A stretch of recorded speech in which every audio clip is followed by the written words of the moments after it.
આજના વિડીયોમાં આપણે જોઈશું ડાયાબિટીસમાં ધ્યાનમાં રાખવા જેવી બાબતો. ડાયાબિટીસમાં યોગ્ય આહાર, નિયમિત વ્યાયામ અને જીવનશૈલી ખૂબ મહત્વની છે.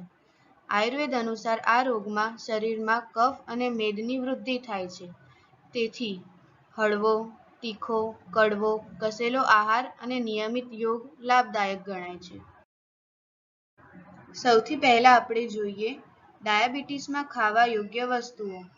એની અંદર આવશે ધાન્યમાં જવ, જવાર, બાજરી, રાગી અને ઓટ્સ.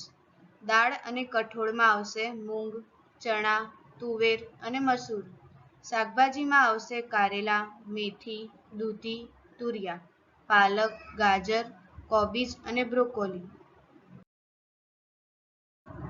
ફળનું સેવન કરી શકાય છે, પરંતુ તે મર્યાદિત માત્રામાં લેવા જોઈએ, જેવા કે જામફળ, સફરજન, પપૈયું અને નાશપતી. બીજ અને સૂકા મેવામાં અળસી, અખરોટ અને બદામ. મસાલાની અંદર આવશે દાલચીની, મેથી દાણા અને હળદર.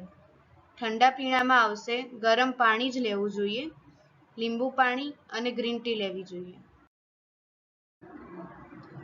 આગળ આપણે જોઈએ ડાયાબિટીસમાં ટાળવા જેવી વસ્તુઓ.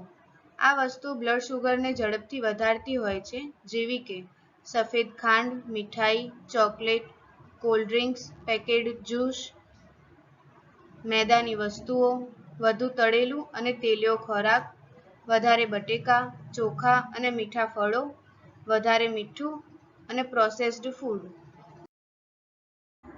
હવે આપણે જોઈએ ડાયાબિટીસમાં કરવાના યોગાસન. નિયમિત યોગ કરવાથી ઇન્સ્યુલિન સેન્સિટિવિટી સુધરે છે. યોગાસન જેવા કે વજ્રાસન, મંડુકાસન, ભુજંગાસન, અર્ધ મત્સ્યેન્દ્રાસન, પવન મુક્તાસન. પ્રાણાયામ જેવા કે કપાલભાતિ પ્રાણાયામ, અનુલોમ વિલોમ પ્રાણાયામ, ભ્રામરી પ્રાણાયામ દિવસે 20 થી 30 મિનિટ સુધી કરવા જોઈએ.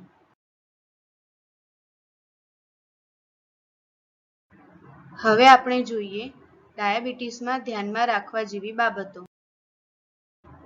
રોજ 30 મિનિટ સુધી ચાલવું અને હળવો વ્યાયામ કરવો. સમયસર અને ઓછા પ્રમાણમાં ભોજન લેવું. વજનને નિયંત્રિત રાખવું. તણાવ ઓછો રાખવો અને પૂરતી ઊંઘ લેવી. નિયમિતપણે બ્લડ શુગર ચેક કરાવવું જોઈએ. ધૂમ્રપાન અને આલ્કોહોલથી દૂર રહેવું જોઈએ. આયુર્વેદ મુજબ કારેલાનો રસ, મેથી દાણા પાણીમાં પલાળીને ખાવા જોઈએ. મેષશૃંગી જેવી ઔષધિઓ પણ સહાયક માનવામાં આવે છે. Thank you.